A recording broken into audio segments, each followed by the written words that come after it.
بسم اللہ الرحمن الرحیم۔ آج کے ہمارے ویلاگ کا موضوع ہے معاشرہ کی اخلاقی زبوں-حالی۔ ہاتھ پہ زور ہیں الحاد سے دل خوگر ہیں، ہاتھ پہ زور ہیں الحاد سے دل خوگر ہیں، امتی باعث رسوائی پیغمبر ہیں۔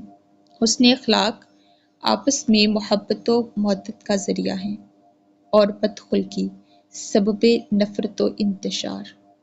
حسن خلق سے باہمی بھائی چارے کو فروغ ملتا ہے، جبکہ بدخلقی نفرت و عداوت کو فروغ دیتی ہے۔ حدیث مبارکہ ہے، تم میں سے بہتر وہ ہے جو تم میں اخلاق کے اعتبار سے بہتر ہے۔ قرآن کریم میں اللہ نے اپنے محبوب کریم کی شان اقدس بیان کرتے ہوئے فرمایا، بے شک آپ بڑے عظیم اخلاق کے مالک ہیں، اور کیوں نہ ہو۔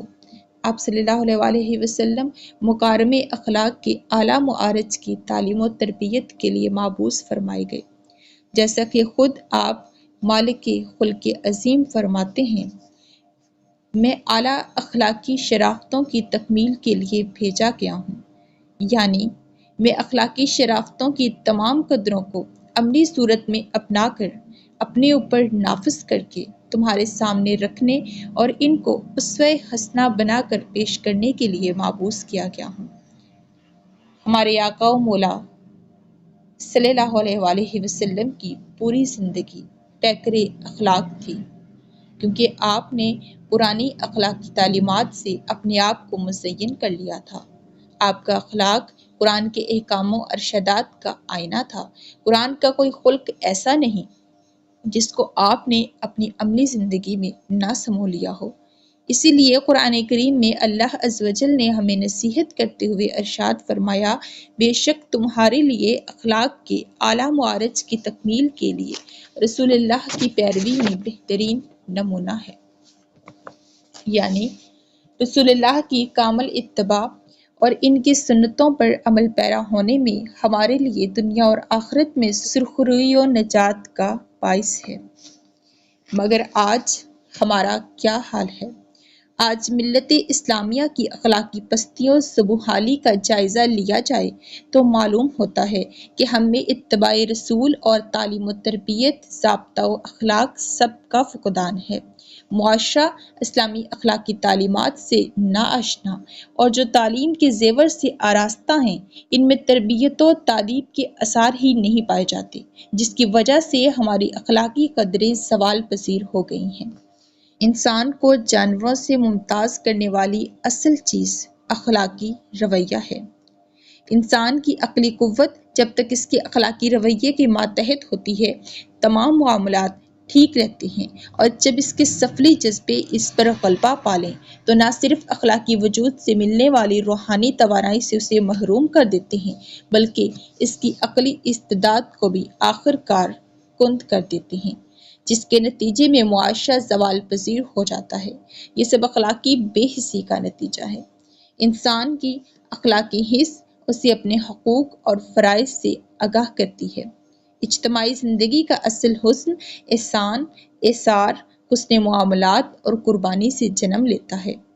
جب تک اخلاقی حس لوگوں میں باقی رہتی ہے، وہ اپنے فرائض کو ذمہ داری اور خوش دلی سے ادا کرتے ہیں، اور جب یہ حس مردہ اور وحشی ہو جاتی ہے تو پورے معاشرے کو مردہ اور وحشی کر دیتی ہے، تو وہ لوگوں کے حقوق کو دیمک کی طرح کھانے لگتی ہیں، اور ایسے معاشرے میں ظلم و فساد عام ہو جاتا ہے۔ انسان میں حیوانی حس کا وجود صرف لینا جانتا ہے، دینا نہیں، چاہے اس کا لینا دوسروں کی موت کی قیمت پر ہی کیوں نہ ہو، اور بدقسمتی سے یہی صورتحال آج ہمارے معاشرے میں جنم لے چکی ہے، جو اپنے اپنے مفاد و غرض کے تحفظ کے لیے نہ صرف انسانی حقوق کو بلکہ پورے کے پورے انسانی وجود کو بھی نگل رہی ہے۔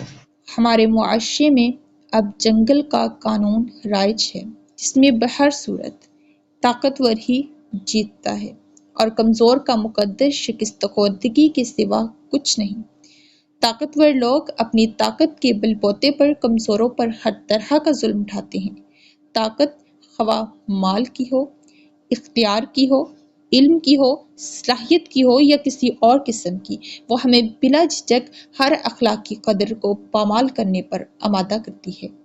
بات یہاں تک پہنچ چکی ہے کہ طاقتور اور صاحب مرتبہ و با اختیار لوگ اپنی قوت و طاقت کے بل بوتے پر اخلاقی معیارات کی پابندی کرنے سے استثنائی حیثیت رکھتے ہیں۔